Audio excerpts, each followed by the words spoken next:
వాగ్దానంలోనికి రావాడే.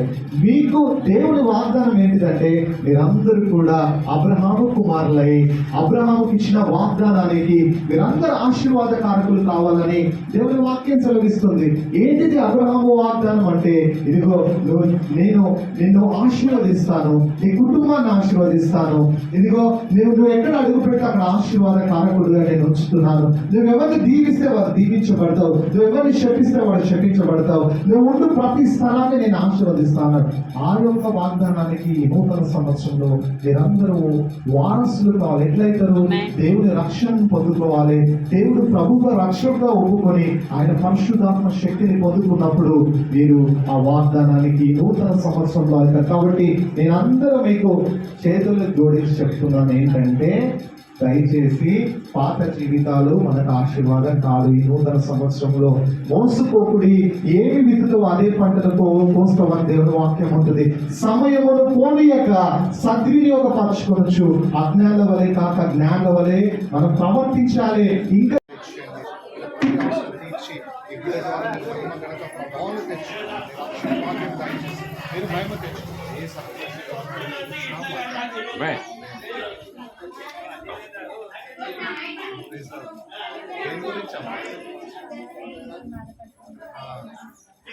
Job చేస్తున్నా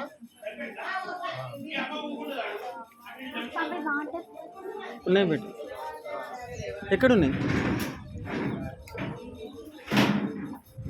కలిసి ఉంటున్నా మరి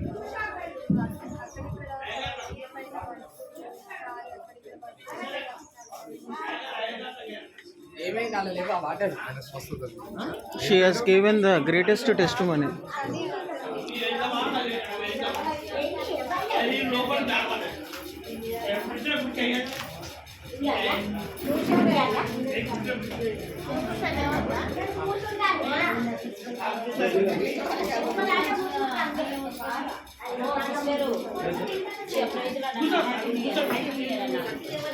నింపండి నా ప్రభు, శక్తి నింపి వారికి ఉన్న సమస్తమైన ఆయన మరి రోగం నుంచి వ్యాధి నుంచి విడుదల దయచేసి ప్రతి విధమైన సంతోష విడుదల జీవించినట్లుగా ఈ నూతన సంవత్సరం అందరినీ దీవింపజేసి మీ నామానికి మహిమ తెచ్చుకోమని వీరిని నాయన ప్రతి విషయంలో సహాయం దయచేసి కృపను దయచేయండి. నీకు మహిమ చెల్లిస్తే ఏ సంతోషంగా భోజనం చేసుకోండి, తిని వెళ్ళాల.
కొనియాడేదా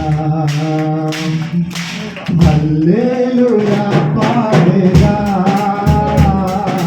ప్రభు నిన్ను కొనియాడేదా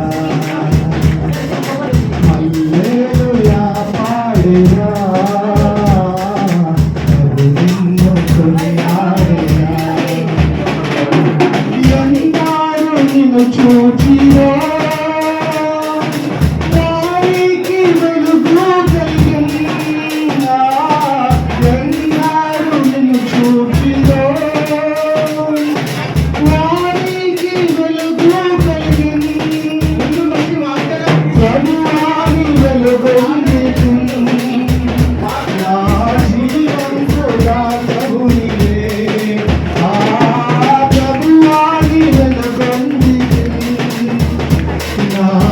జీవంతుగా ప్రభు నీవే ప్రభువా నిన్నునే కొనియాడేదన్ అందరంగా చెప్దాం హల్లెలూయా పాడేదా ప్రభు నిన్ను కొనియాడేదా హల్లెలూయా పాడేదా